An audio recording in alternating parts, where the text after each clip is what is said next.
A king is a man who just outclasses other guys. Most other guys are just kind of trying to get through the day. They're trying to just amuse themselves with little random diversions to get the day done. A guy who's a king is on his purpose. He knows what he wants out of life. He knows what vibe he wants around him. He has a good sense of personal boundaries. He knows what he's doing here. It's a cut above. You're somebody who likes what he does for a living, and if you don't, you're taking steps towards getting to a point where you do. You're fun, you're happy, you smile, you enjoy the little things. You can stop and smell the fucking roses. You're not all stressed. It's really about the ecosystem that you build around yourself.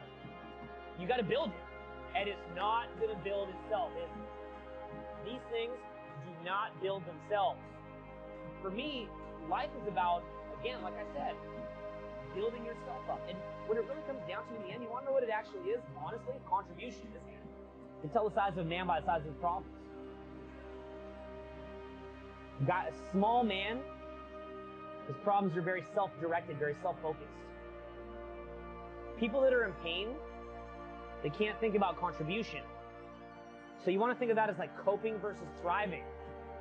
Coping, thriving. You're in protection or you're in progression. So you want to think of yourself as an entity that has direction, good emotions, good people around you. What does that mean? A few different things. One is, you've got to know who you are. Like, who am I as a person? What am I doing?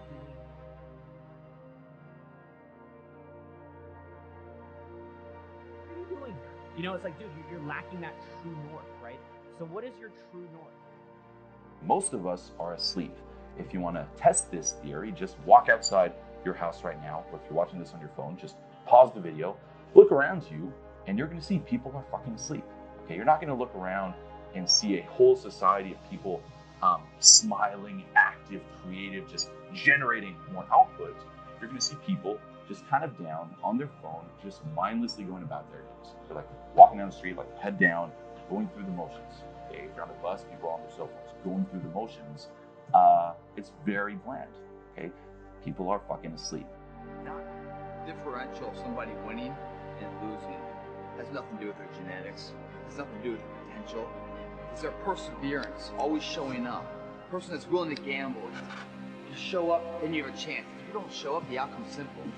Never there. Like an audition. If you show up to the audition, there's a chance you might get the part.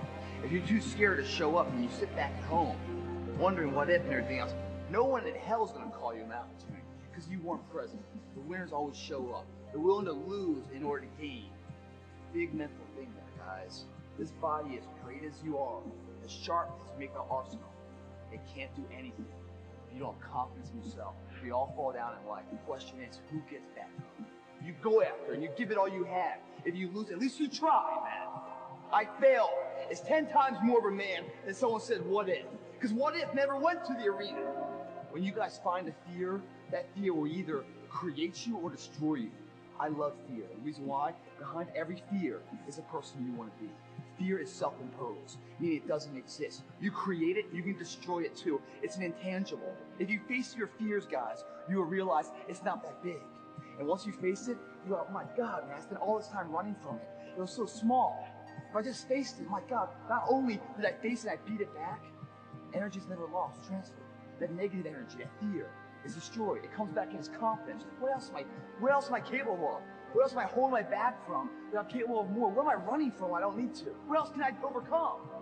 You face your fears, you become the person you want to be. You run from your fears, you're not living. You're alive, but you're not taking the freedom. You're not running the day. The day's running you. You always be the fucking servant, not the master, guys. You find the fear. The quickest, easiest way you can beat it is initiative. Right when it comes in. If you allow it to sit, it will grow roots and start breaking you down, destroying the potential of the person you can be. Again, the champions, guys. It's not the potential, it's not the genetics. It's the perseverance to always show up, always willing to fail, because in failure, that's part of success. Success is not, a marathon of life with just ups. Success is formulated through failures, through facing your fears, through falling down and getting back up. That's what creates the champion. Success does not define us. We define the success.